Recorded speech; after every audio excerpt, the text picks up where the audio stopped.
Good afternoon, boys and girls. Welcome back. We're on our second book of the Hidden Scrolls, and this one is A Race to the Ark. And if you remember last week, it was a rainy day, and Mary and Peter were bored, and then they heard the lions roar, which means that there is another adventure to be had. This one has to do with the Ark.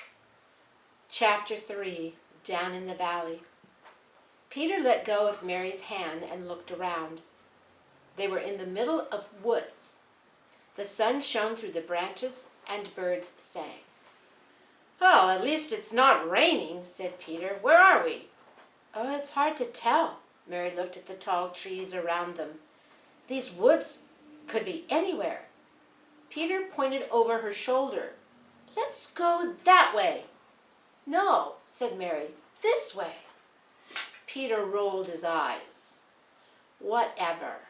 Let's just start moving. I'm getting hungry." "Check the bag," said Mary. "Maybe Great Uncle Solomon packed food." Peter unzipped the bag and looked inside. He pulled out a flashlight and a compass. Now, boys and girls, you know what a flashlight is, right? We do know that, don't we? I do, and I know you do too. So they pulled out a flashlight. They pulled out a compass. Now, the best compass I could find for today was the compass on my cell phone. And the compass shows directions of north, south, east, and west so that people don't get lost. And they still use them even today. And the compasses have been around for, hundreds of years, I think. Anyway, they pulled out a flashlight and a compass. "Give me the compass," said Mary. "It will help keep us from getting lost." Next, Peter pulled out a box of matches. Who would give matches to a couple of kids? Then he pulled out a hatchet. "Be careful," Mary gave Peter that look again. Peter rolled his eyes and carefully laid the hatchet on the ground. He pulled out a small bag with a rope hanging out. He read the words on the bag. "Pop-up tent. Pull the rope and let your adventure begin." He grabbed the rope. "Wait," said Mary. "We might need that later. Is there anything else?" Peter pulled out a canteen. "Water." He opened it. Empty. Finally, he pulled out Great Uncle Solomon's adventure journal. "That's all. There's nothing to eat. We have to remember to bring food next time." He shoved everything back into the bag, including the scroll. Mary held up the compass. "Let's go north." Peter led the way as they walked over fallen branches and rocks. About an hour later, they came to the edge of the woods. Peter stared down a steep hill into a valley. A tall rock wall wrapped around a city filled with small houses and tiny gardens. A towering stone building, shaped like a pyramid, sat right in the center of the city. "Civilization!" shouted Peter. "Maybe we can find out where we are." Peter rubbed his belly. "Maybe we can find some food." And this is what the artist thinks that civilization, that city looked. Do you see the pyramid in the middle?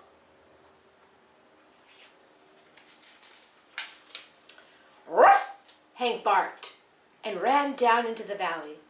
Peter and Mary followed. At the bottom of the hill, Peter pointed to an iron gate.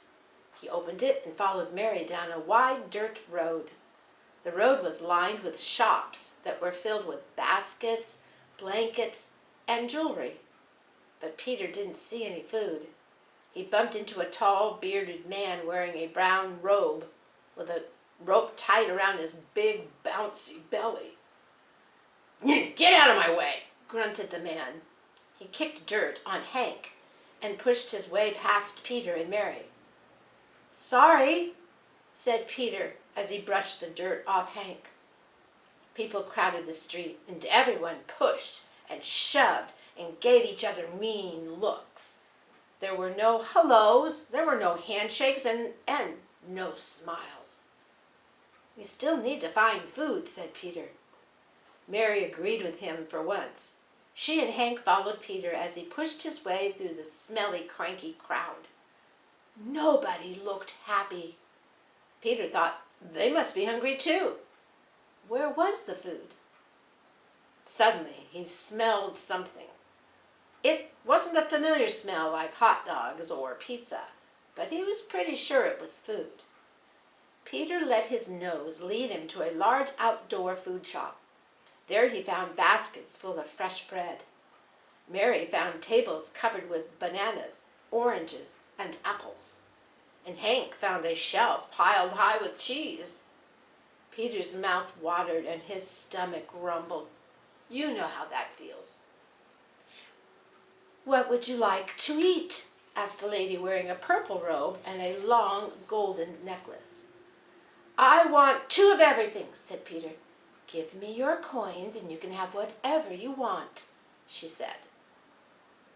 "We don't have any coins," said Mary. No coins, no food." The lady put her nose in the air and turned and walked away. "But we're hungry," said Peter. "I do not care," she said. "How do we get coins?" asked Mary. "It is easy," she said. "You just lie, cheat, and steal like all the other kids." "But that is wrong," said Mary. That is not what the dark ruler told us." The lady in purple pointed to the tall pyramid building. Steps led up the side to the top, where a large statue of a snake wrapped around a throne. "The dark ruler said we can do anything we want." Peter shook his head. "We can't do those things." "Well, I guess you will be hungry then." She pulled some coins out of a pouch around her waist and started to count. Peter lifted his chin. "I'm not worried. God will help us." The lady stopped counting and leaned close to Peter. "Did you say God?" "Yes," said Peter. "Let me give you a little warning." The lady looked around and then whispered, "Never, ever say the word God around here." "Why not?" whispered Peter. "The dark ruler only has one rule." She held up a finger. "You are not allowed to talk about God, or else." Mary scooted closer. "Or else what?" "Or else you'll be locked in the dungeon beneath the temple of the snake." She pointed to the pyramid again. "Now leave before we all get into trouble." "Stop it, Hank," said Peter. Mary grasped. "That's not Hank." Peter turned around and saw the snarling fangs of a wolf. Chapter 4. The Troublemakers. "Grrr." Hank growled at the wolf. "Grrr." The wolf growled at Hank. The gray wolf was bigger than Hank, but Hank did not back down. A boy tugged a long chain around the wolf's neck. "Sit, Shadow." The wolf sat, but he still growled through his sharp fangs. Peter grabbed Hank's collar. "Stay back, Hank." "Well, well, what do we have here?" said the boy. He walked around them. "It looks like we have strangers." Another boy joined them. Peter gulped. He was much bigger than Peter. "Yeah, strangers," the boy grunted. "Be quiet, Darfus," said the first boy. "I was not asking you." "Yes, Jakar," mumbled Darfus. "Sorry, Jakar. Now, where was I before I was so rudely interrupted?" Jakar pushed Darius aside. "Yes, strangers," said Jakar, "and we do not like strangers." "We're just trying to find some food," said Peter. "I do not care." Jakar picked up a banana from a table, peeled it, and took a big bite. Mary put her hands on her hips like she always did when she was getting ready to boss somebody around. You just stole that. So what? Said Jakar. I can do whatever I want. He picked up an apple from a basket and threw it at Shadow. The wolf swallowed it in one bite. Who are you? Demanded Jakar. My name is Peter, and this is my sister Mary, said Peter, and he tried to sound brave. Why are you wearing those funny clothes? Said Jakar. Darfus pointed at their clothes and laughed. Peter felt his face turning red. It's what we wear where we are from. Where is that? Jakar's voice was getting louder and more impatient. We came from the... Mary kicked Peter before he could finish saying future. Peter rubbed his shin. Mary's karate lessons were really working. We came from far away, said Mary. She turned and gave Peter the look. Where exactly? Asked Jakar. We cannot tell you, said Mary. Jakar pointed a finger in her face. You'd better tell me. Hank ran between them with his teeth showing. Jakar let out a loud laugh. You think your tiny wolf can protect you? Shadow ran up to Hank and growled. Hank stood his ground and growled back. Hank is a lot tougher than you think, said Peter, and he's much smarter than your wolf. Really, said Jakar. Then maybe I will take him. No, you cannot have him, shouted Peter. Jakar pointed at Hank. Get him! Darfus yanked a net out of his bag and threw it over Hank. Peter, he pulled it tight so Hank could not get away. Now, give me that leather bag, said Jakar with a wicked smile. No! Peter unzipped the bag and his hand shook as he took out the hatchet, and Jakar laughed. What are you going to do with that little thing? Peter ran to Hank and swung the hatchet down to the ground. He chopped 3 times and cut open the net. Run! He shouted. Hank took off like a lightning bolt. Jakar let go of Shadow's chain. Get him! Hank charged into the food shop with Shadow on his tail. He darted under a table and between some pots full of flowers. Shadow knocked over the table and the pots and flowers flew everywhere.